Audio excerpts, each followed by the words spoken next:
Welcome to జనమాట. నేను మీ చంద్ర. రాష్ట్రంలో ఎన్నికల జాతర, ఎన్నికల పండగ పేరు ఏదైనా సరే నిన్నటితో ఎన్నికలు ఓటింగ్ అయితే ముగిసింది, ఫలితాలు వెలువడాల్సింది. అయితే నిన్నటి రోజు ఎన్నికలు అయితే ముగిసాయి. నిన్నటి రోజు ఎన్నికలు అయితే పెద్ద ఎత్తున పాల్గొన్నారు ఓటర్లు ఎన్నికల్లో. ఎందుకు ఎన్నికల్లో పెద్ద ఎత్తున పాల్గొన్నారంటే ఇక్కడ రెండు వర్షాలు వినిపిస్తున్నాయి.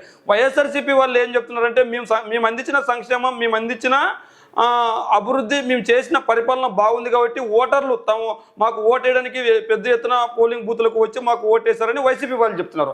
మరి టీడీపీ వాళ్ళు ఏం చెప్తున్నారంటే వ్యతిరేకత స్పష్టంగా కనిపిస్తుంది, వ్యతిరేకత స్పష్టంగా ఉంది కాబట్టి ఖచ్చితంగా ఓటర్లు పోలింగ్ బూత్లకు వచ్చి వాళ్ళ భవిష్యత్తు నిర్ణయించుకోవడానికి వచ్చేసి మాకు అధికారాన్ని కట్టబెట్టడానికి, తర్వాత వైఎస్ఆర్సీపీని అధికారాన్ని గద్దె దించడానికి ఓటర్లు వచ్చారని చెప్తున్నారు. అంటే ఇక్కడ పెద్ద ఎత్తున మామూలుగానే ప్రతి సంవత్సరం లేదంటే ఎప్పుడు ఎన్నికలు జరిగే విధంగానే పల్లెల్లో ఓటర్లు పెద్ద ఎత్తున పోలింగ్ బూతుల దగ్గరికి వచ్చి ఓట్లు ఉపయోగించుకున్నారు. అయితే ఈసారి పట్టణాల్లో కూడా వచ్చి పెద్ద ఎత్తున ఓట్లు ఉపయోగించుకున్నారు. అయితే ఇక్కడ రెండు వర్షన్లు వినిపిస్తున్నాయి. ఇక్కడ ఏంటి రెండు వర్షన్లు అంటే వైఎస్ఆర్ కాంగ్రెస్ పార్టీకి మహిళా ఓటర్లు బ్రహ్మరథం పట్టారు. అందుకే ఎక్కడ క్యూ లైన్లో చూసుకున్నా కూడా మహిళలు క్యూ లైన్లో నిలబడి మరీ ఓట్లు వేశారు అంటున్నారు. అదేవిధంగా పల్లెల్లో కూడా పెద్ద ఎత్తున పల్లెలకు సంక్షేమ పథకాలు అందాయి కాబట్టి పల్లెల అభివృద్ధికి మేము దోహదపడ్డాం కాబట్టి మాకు ఈ సంక్షేమ పథకాలు అందించారు కాబట్టి పల్లెల్లో పెద్ద ఎత్తున వచ్చారని చెప్పారు. అదేవిధంగా పట్టణాల్లో ఓటు శాతం పెరగడానికి ప్రధాన కారణం ఏంటంటే ఖచ్చితంగా ఎవరైతే ఇతర రాష్ట్రాల్లో కావచ్చు, విదేశాల్లో ఉన్న విద్యార్థులు కావచ్చు, చదువుకునే వాళ్ళు కావచ్చు, ఉద్యోగులు కావచ్చు, లేదంటే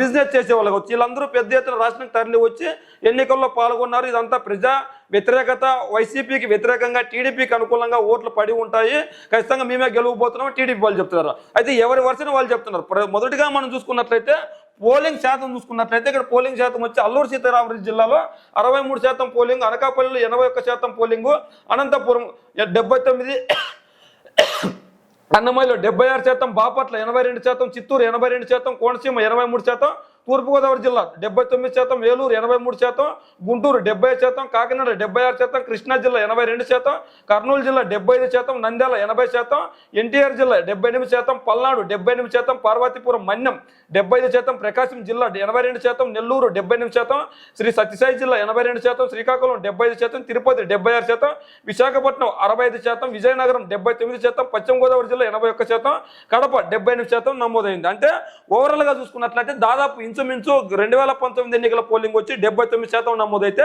ఈ ఎన్నికలు కూడా 2024 ఎన్నికలు కూడా ఇంచుమించు 79 నుంచి 80% పోలింగ్ అయినట్లు మనకు తెలుస్తుంది. అయితే ఇంత పెద్ద ఎత్తున ప్రజలు ఎందుకు తరలి వచ్చారంటే ఖచ్చితంగా వైఎస్ఆర్ కాంగ్రెస్ పార్టీ అందించిన సంక్షేమం, అభివృద్ధి బాగుంది కాబట్టి వచ్చి మాకు బ్రహ్మరథం పడుతున్నారని చెప్పేసి వైసీపీ వాళ్ళు చెప్తున్నారు. అయితే టీడీపీ వాళ్ళు ఏం చెప్తున్నారు, ఖచ్చితంగా ప్రజా వ్యతిరేకత ఉంది మాకు వచ్చి చెప్తున్నారని చెప్తున్నారు. అయితే జనం మాట టీం గత 6 నెలలుగా ప్రజల్లో తిరుగుతుంది. గత 6 నెలలుగా ప్రజల్లో తిరుగుతూ వాళ్ళు దేని గురించి ఓట్లు వేస్తున్నారు, ఎవరికి ఓటు వేస్తున్నారు, ఎందుకు ఓటు వేస్తున్నారని చూడడమే కాకుండా నిన్నటి రోజు ఎన్నికలు నిశ్చితంగా పరిశీలించి ఓటర్ల పోలింగ్ బూత్ దగ్గరికి ఏ విధంగా ఎందుకు వచ్చారు, ఏ విధంగా పూర్తిగా పరిశీలించిన తర్వాత ఖచ్చితంగా వచ్చే ఎన్నికల్లో అధికారం ఎవరిది, ఏం కథ అన్నది ఒక క్యాలిక్యులేషన్ వచ్చింది. మనం జిల్లాల వారీగా చూసుకున్నట్లయితే ఇక్కడ మనం శ్రీకాకుళం జిల్లాలో చూసుకున్నట్లయితే మొత్తం 8 సీట్లు ఉన్నాయి. 8 సీట్లకు గాను 7 వైఎస్ఆర్సీపీ గెలిచే అవకాశం ఉంది, టీడీపీ కూటమి 1 గెలిచే అవకాశం ఉంది. పార్వతీపురంలో మొత్తం 4 అసెంబ్లీ నియోజకవర్గాలు ఉంటే 4 వైఎస్ఆర్ కాంగ్రెస్ పార్టీ గెలుస్తుంది, కూటమి గెలిచే సీట్లు 0. ఇక్కడ విజయనగరం చూసుకున్నట్లయితే 5 అసెంబ్లీ నియోజకవర్గాలు ఉంటే 4 వైఎస్ఆర్సీపీ, 1 కూటమి. విశాఖపట్నం చూసుకుంటానుగా 7 అసెంబ్లీ నియోజకవర్గాలు ఉంటే 6 వైఎస్ఆర్సీపీ, 1 టీడీపీ. అల్లూరు సీతారామరాజులో 3 నియోజకవర్గాలు ఉంటే 3 వైఎస్ఆర్సీపీ కైవసం చేసుకుంటుంది. ఇక్కడ మనం ఇదంతా ఉత్తరాంధ్ర కిందకి చూసుకున్నట్లయితే అనకాపల్లి వరకు చూసుకున్నట్లయితే ఇదంతా ఉత్తరాంధ్ర తీసుకున్నట్లయితే ఉత్తరాంధ్ర ప్రజలు 2 విషయాల గురించి ఓట్లు వేస్తున్నారు. 1 సంక్షేమం, 2 అభివృద్ధి. జగన్మోహన్ రెడ్డి గారు కనుక ముఖ్యమంత్రి మళ్ళా అయితే కనుక విశాఖ ప్రాంతం నుంచినే ఇక్కడ ఎన్నిక రాజకీయ పరిపాలన కావచ్చు మొత్తం అన్ని ఇక్కడి నుంచి చూస్తాను. 3 రాజ్యాలు తీసుకొని వస్తాను. 1 కర్నూలు, 2 అమరావతి, 3 విశాఖ ప్రాంతాన్ని డెవలప్మెంట్ చేస్తాను. ఇక్కడి నుంచి నేను మొదటిసారి 2024 ఎన్నికల్లో గెలవగానే ఇక్కడి నుంచి నేను ప్రమాణ స్వీకారం చేస్తాను, ఖచ్చితంగా నేనే గెలుస్తాను, ఖచ్చితంగా ఇక్కడి నుంచి ప్రమాణ స్వీకారం చేస్తాను. తర్వాత విశాఖ ప్రాంతాన్ని, ఉత్తరాంధ్రాన్ని పూర్తిగా డెవలప్మెంట్ చేసి ఉపాధి అవకాశాలు కల్పిస్తానని చెప్పేసి ఉత్తరాంధ్ర ప్రజలకి చెప్పడంతో ఉత్తరాంధ్ర ప్రజలందరూ పెద్ద ఎత్తున జగన్మోహన్ రెడ్డి గారికి పట్టం కట్టబోతున్నారు. 1-2 సీట్లు మినహాయిస్తే మిగిలిన మిగిలిన అన్ని సీట్లు వైఎస్ఆర్ కాంగ్రెస్ పార్టీ గెలవబోతుంది. ఎందుకు ఇంత పెద్ద ఎత్తున వైఎస్ఆర్ కాంగ్రెస్ పార్టీ గెలవబోతుందంటే మనం ఇప్పటి వరకు చెప్పుకున్నాం. ఉత్తరాంధ్రకి చంద్రబాబు నాయుడు గారు గత కాలంలో కావచ్చు, ఇప్పుడు ప్రస్తుత కాలంలో కావచ్చు, విశాఖ ప్రాంతాన్ని రాజధానిగా చేస్తుంటే వాళ్ళు వ్యతిరేకిస్తున్న తరుణంలో వైఎస్ఆర్ కాంగ్రెస్ పార్టీ ఉత్తరాంధ్రని రాజధానిగా చేసి ఖచ్చితంగా మేము ఇక్కడి నుంచి పరిపాలన చేస్తాం, ఇక్కడి నుంచి కార్యకలాపాలు కొనసాగిస్తాం, ఖచ్చితంగా అన్ని ప్రాంతాలను డెవలప్మెంట్ చేయడమే మా లక్ష్యం అంటూ జగన్మోహన్ రెడ్డి గారు చెప్పిన తర్వాత ఉత్తరాంధ్ర ప్రజల్లో పెద్ద ఎత్తున మార్పు వచ్చి ఖచ్చితంగా గతంలో 2019 ఎన్నికల్లో కూడా ఇక్కడ వైఎస్ఆర్ కాంగ్రెస్ పార్టీకి పట్టం కట్టారు. 2020 ఎన్నికల్లో కూడా మరోసారి వైఎస్ఆర్ కాంగ్రెస్ పార్టీకి పట్టం కట్టడానికి సిద్ధంగా ఉన్నారు. దీనికి తోడు అక్కడ ఉన్న స్థానిక నేతలు, బలమైన నేతలు ఎవరైతే ధర్మాన ప్రసాద్ కావచ్చు, లేదంటే బొత్స గారు కావచ్చు, ఇట్లాంటి నేతలు కొంతమంది బలంగా ఉన్నారు అక్కడ. ఇట్లాంటి నేతలంతా బలంగా ఉండి ఖచ్చితంగా వైఎస్ఆర్ కాంగ్రెస్ పార్టీని మరోసారి విజయబావుట ఎగరవేయడానికి వాళ్ళంతా కష్టపడిన కృషి, లేదంటే వైఎస్ఆర్ కాంగ్రెస్ పార్టీ అందించిన సంక్షేమ అభివృద్ధి ఇవన్నీ ఉత్తరాంధ్రలో వైసీపీని గెలిపించడానికి అవకాశం ఎక్కువగా ఉంది. అదేవిధంగా కాకినాడ 7 అసెంబ్లీ నియోజకవర్గాలు ఉంటే 5 ఇక్కడ వైఎస్ఆర్సీపీ 2 టీడీపీ గెలుస్తుంది. అంబేద్కర్ కోనసీమ 7 అసెంబ్లీలు ఉంటే 5 వైఎస్ఆర్సీపీ 2 టీడీపీ. ఏలూరు 7 అసెంబ్లీ నియోజకవర్గాలు ఉంటే 6 వైఎస్ఆర్సీపీ 1 టీడీపీ. పశ్చిమ గోదావరి 7 వైఎస్ఆర్ కాంగ్రెస్ పార్టీ, మొత్తం 7 ఉంటే 5 వైఎస్ఆర్ కాంగ్రెస్ పార్టీ 2 టీడీపీ. ఎన్టీఆర్ 7 ఉంటే 4 వైఎస్ఆర్ కాంగ్రెస్ పార్టీ 3 మనం చూసుకోవచ్చు. 3 కూటమి గెలవబోతుంది. అదేవిధంగా కృష్ణా జిల్లా 7 వైఎస్ఆర్సీ 7 ఉంటే 5 వైఎస్ఆర్సీపీ 2 ఇక్కడ కూటమి. పల్నాడు 7 ఉంటే 6 కూటమి, 6 వైఎస్ఆర్సీపీ 1 టీడీపీ గెలవబోతుంది. గుంటూరులో 7 ఉంటే 5 వైఎస్ఆర్సీపీ 2 కూటమి. బాపట్ల 6 వైఎస్ఆర్సీపీ ఉంటే మొత్తం 6 ఉంటే 5 వైఎస్ఆర్ కాంగ్రెస్ పార్టీ గెలవబోతుంది, 1 టీడీపీ గెలవబోతుంది. ఇక్కడ వరకు చూసుకున్నట్లయితే ఇక్కడ ప్రధానంగా మనం చూసుకున్నట్లయితే కొద్దిగా గొప్ప టీడీపీ, జనసేన, బీజేపీ కూటమి కూడా ప్రభావం చూపుతుంది. అదేవిధంగా అమరావతి అంశం కూడా ఈ 2 కృష్ణా మరియు గుంటూరు జిల్లాలో ప్రభావం చూపే అవకాశం ఉంది. కొద్దిగా సీట్లు మనం చేసిన అనాలిసిస్ కావచ్చు, మిగిలినది కావచ్చు, మొత్తం అంతా కూడా కొద్దిగా తారుమారైనా కూడా కృష్ణా జిల్లా, గుంటూరు జిల్లాలో మెజార్టీ కొద్దిగా టీడీపీ గెలిచే అవకాశం ఉంది. మిగిలిన జిల్లాల్లో వచ్చి వైఎస్ఆర్ కాంగ్రెస్ పార్టీ గెలిచే అవకాశం ఉంది. మనం ఏదైతే ప్రకాశం జిల్లా నుంచి చూసుకున్నట్లయితే ప్రకాశంలో 8 ఇక్కడ మొత్తం ఉంటే 7 వైఎస్ఆర్సీపీ గెలిస్తే 1 మాత్రమే ఇక్కడ వైఎస్ఆర్సీపీ కూటమి గెలుస్తుంది. అదేవిధంగా పొట్టి శ్రీరాములు నెల్లూరు చూసుకున్నట్లయితే 9 నియోజకవర్గాలు ఉంటాయి. 9 నియోజకవర్గాల్లో 7 వైఎస్ఆర్సీపీ గెలుస్తుంది, 2 టీడీపీ గెలుస్తుంది. అదేవిధంగా కర్నూలులో 8 ఉంటే 7 వైఎస్ఆర్సీపీ గెలుస్తుంది, 1 టీడీపీ గెలుస్తుంది. నంద్యాలలో 6 మొత్తం 6 ఉంటే 6 వైఎస్ఆర్ కాంగ్రెస్ పార్టీ గెలుస్తుంది, కూటమికి 0. అదేవిధంగా అనంతపూర్లో 8 అసెంబ్లీ నియోజకవర్గాలు ఉంటే 8 నియోజకవర్గాలు 6 వైఎస్ఆర్ కాంగ్రెస్ పార్టీ గెలవబోతుంది, 2 టీడీపీ గెలవబోతుంది. సత్యసాయి జిల్లాలో 6 మొత్తం 6 నియోజకవర్గాలు ఉంటే 6 నియోజకవర్గాలు 5 వైఎస్ఆర్సీపీ గెలుస్తుంది, 1 టీడీపీ గెలుస్తుంది. వైఎస్ఆర్ 7 వైఎస్ఆర్ కాంగ్రెస్ పార్టీ గెలుపుతుంది, కూటమికి 0. అదేవిధంగా అన్నమయ్యలో 6 వైఎస్ఆర్ కాంగ్రెస్ 6 నియోజకవర్గాలు ఉంటే 5 వైఎస్ఆర్ కాంగ్రెస్ పార్టీ, 1 టీడీపీ గెలవబోతుంది. తిరుపతి 6 నియోజకవర్గాలు ఉంటే 5 వైఎస్ఆర్ కాంగ్రెస్ పార్టీ, 1 టీడీపీ గెలవబోతుంది. చిత్తూరులో 7 నియోజకవర్గాలు ఉంటే 7 నియోజకవర్గాలు 6 వైఎస్ఆర్ కాంగ్రెస్ పార్టీ గెలవబోతుంది, 1 టీడీపీ గెలవబోతుంది. ఇది ఓవరాల్గా వైఎస్ఆర్ కాంగ్రెస్ పార్టీ, టీడీపీ గెలిచే సీట్లు ఇవైతే. ఖచ్చితంగా మనం చూసుకున్నట్లయితే వైసీపీకి 121 సీట్లు టోటల్గా మనము ఏవైతే ఎర్జులో సీట్లు, కొన్ని సీట్లు టీడీపీకి పోయినప్పటికీ ఓవరాల్గా ఖచ్చితంగా వైఎస్ఆర్ కాంగ్రెస్ పార్టీ గెలిచే సీట్లు 121, కూటమికి 54. ఈ 54లో కూడా 5 నుంచి 10 సీట్లు వైసీపీకి వెళ్ళే అవకాశం ఉంది ఈ 54లో కూడా. ఎందుకు ఈ 54లో కూడా అంటే కొద్ది ఏదైతే టఫ్ ఫైట్ ఉంటుందో, టఫ్ ఫైట్ ఉన్న చోట్ల కూడా మేము కూటమికి వేస్తే బాగుంటుందని చెప్పేసి కూటమికి ఇచ్చాం. కూటమి ఇవ్వడంతో 5 నుంచి 10 సీట్లు వైఎస్ఆర్సీపీకి వెళ్ళే అవకాశం ఉంది. మరి వైఎస్ఆర్ కాంగ్రెస్ పార్టీకి ఇంత పెద్ద ఎత్తున ఆదరణ రావడానికి కారణం ఏంటంటే ఓటర్లు కూడా పెద్ద ఎత్తున ఇది మా సమస్య, మేము ఖచ్చితంగా ఓటు హక్కు వినియోగించుకోవాలి, 5 సంవత్సరాలకు ఒకసారి పరిపాలన ఎవరు చేయాలి అని చెప్పి వాళ్ళు నిర్ణయించేది మేమే కనుక ఖచ్చితంగా ఈ 5 సంవత్సరాలకి పలానా వ్యక్తి పరిపాలన చేస్తే బాగుంటుంది అని చెప్పేసి వాళ్ళు బాగా ప్రకారంగా నమ్మారు. కాబట్టి వైఎస్ఆర్ కాంగ్రెస్ పార్టీ ఏం చెప్తుంది, ఖచ్చితంగా ఇంత పెద్ద ఎత్తున రావడానికి ప్రధాన కారణం ఏంటంటే మేము ఇచ్చిన సంక్షేమం, లేదంటే మేము చేసిన అభివృద్ధి ప్రధాన కారణం, అందుకే ఓటర్లు మాకు గెలిపించడానికి వస్తున్నారని చెప్తున్నారు.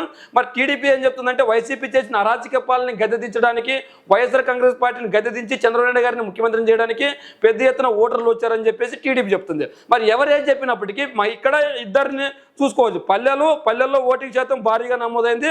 ఆ పల్లెల్లో కూడా మహిళలు ఓటింగ్ శాతం పెద్ద ఎత్తున ఉపయోగించుకుంటున్నారు. కొన్ని నియోజకవర్గాల్లో, కొన్ని ప్రాంతాల్లో మహిళా ఓట్లు మేము వేస్తామని వాళ్ళ భర్తలు అడుగుతున్నప్పటికీ మా ఓటు మేమే ఉపయోగించుకుంటామని వాళ్ళ కరాఖండికి చెప్తున్నారు. ఈ అంశాల గురించే కొన్ని నియోజకవర్గాల్లో ప్రధానంగా గొడవలు కూడా జరిగాయి. అంటే అన్ని నియోజకవర్గాల్లో గొడవలు అంటే స్వల్పంగా జరిగిన గొడవలు పెద్ద ఎత్తున చూపించకపోయినప్పటికీ అక్కడ చిన్న సంభాషణ కావచ్చు, లేదంటే వాళ్ళలో వారికి తోపులాటలు కావచ్చు ఇట్లాంటి జరిగినాయి. ఎందుకు జరిగాయంటే మీ ఓటు మేము వేస్తాం తండి, లేదంటే వృద్ధుల ఓటు మేము వేస్తాం తండి, లేదంటే పెన్షన్దారుల ఓటు మేము వేస్తాం తండి అని ఆ ఇంట్లో ఉన్న పురుషులు పెద్ద ఎత్తున డిమాండ్ చేశారు. డిమాండ్ చేసినప్పటికీ వాళ్ళు ఖచ్చితంగా మా ఓటు హక్కు మేమే ఉపయోగించుకోవడానికి మహిళలు చెప్తున్నారు. అదేవిధంగా వీళ్ళు వృద్ధులు కూడా ఖచ్చితంగా మా ఓటు మేము ఉపయోగించుకుంటాం, మాకు ఎవరికి ఓటేయాలో ఎలా ఓటేయాలో మాకు తెలుసు, ఇప్పుడు మాకు నేర్పించాల్సిన అవసరం లేదు, మాకు చూపించాల్సిన అవసరం లేదు, మాకు ఒక అవగాహన ఉంది, మీరు ఎందుకు రావాలి, మీకు ఎందుకు ఇవ్వాలి అని చెప్పేసి వాళ్ళు డిమాండ్ చేసి వాళ్ళ ఓటు హక్కు వాళ్ళు బెదిరించి మరి వాళ్ళ ఓటు హక్కును వాళ్ళు ఉపయోగించుకుంటున్నారు. అదేవిధంగా టౌన్ల విషయానికి వస్తే కనుక చదువుకున్న వాళ్ళు, విదేశాల్లో ఉన్న వాళ్ళు, ఇతర రాష్ట్రాల్లో ఉన్న వాళ్ళు అందరూ పెద్ద ఎత్తున వచ్చినా ఇక్కడ పోలింగ్లో పాల్గొన్నారు. అయితే వాళ్ళ పోలింగ్లో పాల్గొనడం వల్ల వైసీపీకి వ్యతిరేకంగా ఉంటుంది, టీడీపీకి అనుకూలంగా ఉంటుంది, కూటమికి ఎక్కువగా సీట్లు వచ్చే అవకాశం ఉంటుందని చెప్తున్నారు. అయితే మనకి తెలిసింది ఏంటంటే ఖచ్చితంగా మహిళలు కావచ్చు, లేదంటే పల్లెలు కావచ్చు, వైఎస్ఆర్సీపీకి బ్రహ్మరథం పట్టే కొద్దిగా చదువుకున్న వాళ్ళు విదేశాల్లో వాళ్ళు అంటే ఇంకా వైసీపీ భాషలో కానీ టీడీపీ భాషలో చెప్పాలంటే పేదలందరూ మా వైపు ఉన్నారని వైసీపీ వాళ్ళు చెప్తున్నారు, పెత్తందారులందరూ టీడీపీ, జనసేన, బీజేపీ కూటమి వైపు ఉన్నారు అంటున్నారు. ఇక్కడ పెత్తందారులు అంటున్నది వైసీపీ వాళ్ళు వాడేవాడు. ఈ పెత్తందారులు అనొచ్చు, లేదంటే ఇంకోటి అనొచ్చు, ఇంకోటి డబ్బున్న వాళ్ళు అనొచ్చు, ఇంకోటి అనవచ్చు. ఈ డబ్బున్న వాళ్ళందరూ టీడీపీ అధికారంలోకి రావాలి, లేదంటే రియల్ ఎస్టేట్ చేసే వాళ్ళందరూ టీడీపీ అధికారంలోకి రావాలని కోరుకుంటుంటే నిజమైన బడుగు బలిగిన వర్గాలు, పేదలు వైఎస్ఆర్సీపీ మళ్ళీ ఇంకో 5 ఏళ్ళు కొనసాగితే మా భవిష్యత్తు ఇంకా బాగుంటుంది, మాకు ఇంగ్లీష్ మీడియం తెచ్చింది జగన్మోహన్ రెడ్డి గారు, లేదంటే ఆరోగ్యశ్రీ తెచ్చింది జగన్మోహన్ రెడ్డి గారు వాళ్ళ నాన్న, లేదంటే ఇది అమ్మఒడి తీసుకొచ్చిన జగన్మోహన్ రెడ్డి గారు, లేదంటే సచివాలయ వ్యవస్థను తీసుకొచ్చిన జగన్మోహన్ రెడ్డి గారు, వాలంటీర్ వ్యవస్థ తీసుకొచ్చిన జగన్మోహన్ రెడ్డి గారు, ఇట్లాంటి అంశాలన్నీ ఈ ఎన్నికల్లో ప్రభావం కాబడుతున్నాయి. ముఖ్యంగా చూసుకున్నట్లయితే 3 ప్రాంతాలకి సమాన అభివృద్ధి చేస్తున్నాను జగన్మోహన్ రెడ్డి గారు తీసుకొచ్చిన నిన్న ఉత్తరాంధ్ర ప్రజలు విశాఖపట్నాన్ని రాజధానిగా కోరుకుంటుంటే రాయలసీమ ప్రజలు కర్నూలు రాజధానినే కోరుకుంటున్నారు. ఈ అంశాలన్నీ ఎన్నికల్లో ప్రభావం చూపి ఖచ్చితంగా 2024 ఎన్నికల్లో మా టీం మేము అంతా చూసిన దాన్ని బట్టి చూస్తుంటే ఖచ్చితంగా 120 సీట్లతో జగన్మోహన్ రెడ్డి గారు మళ్ళా ముఖ్యమంత్రి కాబోతున్నారు. అన్నీ వాళ్ళు అనుకున్నట్లు కనుక, లేదంటే ఇంకా కొద్దిగా ప్రభావం చూపి కనుక ఉండింటే కనుక 140 సీట్లకు వచ్చినా కూడా ఆశ్చర్యపోవాల్సిన అవసరం లేదు. అయితే జగన్మోహన్ రెడ్డి గారు మళ్ళా అధికారంలోకి రాబోతుందని మాత్రం తేటతెల్లమవుతుంది. మరి నిజంగా జగన్మోహన్ రెడ్డి గారు అధికారంలోకి వస్తారా, లేదంటే కూటమి వాళ్ళు చెప్తున్నట్లు వాళ్ళు వస్తారా అంటే ఖచ్చితంగా ఇక్కడ నిర్ణయించింది వైసీపీ వాళ్ళు, లేదంటే టీడీపీ వాళ్ళు, లేదంటే మీడియా సంస్థల్లో కాదు. ఈ ఎవరు అధికారంలోకి రావాలి, ఎవరు ప్రతిపక్షంలో ఉండాలి, ఎవరు ప్రశ్నించే గొంతుగా ఉండాలి, ఎవరు ఆ ప్రశ్నించే గొంతుకు సమాధానం చెప్పి ప్రజలకు సేవ చేయాలని నిర్ణయించేది ప్రజలు, ఓటర్లు. ఆ ఓటర్లు ఎవరికి బ్రహ్మరథం పట్టారు ఏం కథని తెలియాలంటే ఇంకొద్ది సమయం వేచి చూడాలి. ఆ సమయం అంటే ఇంకొద్ది రోజులు వేచి చూడాలి. ఏదైతే ఇప్పుడు ఓటేసాం, మా తీర్పునైతే మేము ఇచ్చేసాం, ఖచ్చితంగా రిజల్ట్స్ అన్నది మా చేతుల్లో లేదు, ఇప్పుడు ఎన్నికల అధికారుల చేతుల్లో ఉంది, వాళ్ళ కౌంటింగ్ మొదలెట్టి నిర్ణయిస్తే సరిపోతుంది, ఇంక దీని గురించి చర్చించడం కూడా అనవసరం అని చెప్పేసి ఓటర్లు సిద్ధంగా ఉన్నారు. అయితే మేము గమనించిన దాని ప్రకారం అయితే 120 నుంచి 140 సీట్లు వైఎస్ఆర్సీపీకి వచ్చే అవకాశం ఉంది. మరి టీడీపీ పరిస్థితి ఏంటంటే 30 నుంచి 50 సీట్లు టీడీపీకి వచ్చే అవకాశం ఉంది. ఏదేమైనప్పటికీ ఇంకొద్ది రోజులు ఉంటే కనుక ఎవరు భవిష్యత్తు ఏంటో తెలియనున్నది. మరి అంతలోపు మీరేమనుకుంటున్నారో, ఎవరు గెలవబోతున్నారో, లేదంటే ఎవరు ఓడిపోతున్నారో, ఎవరు పరిపాలన ఉంటే బాగుంటుందో అన్నది మీకు నచ్చితే ఆ కామెంట్ రూపంలో మీరు కూడా తెలియజేయండి.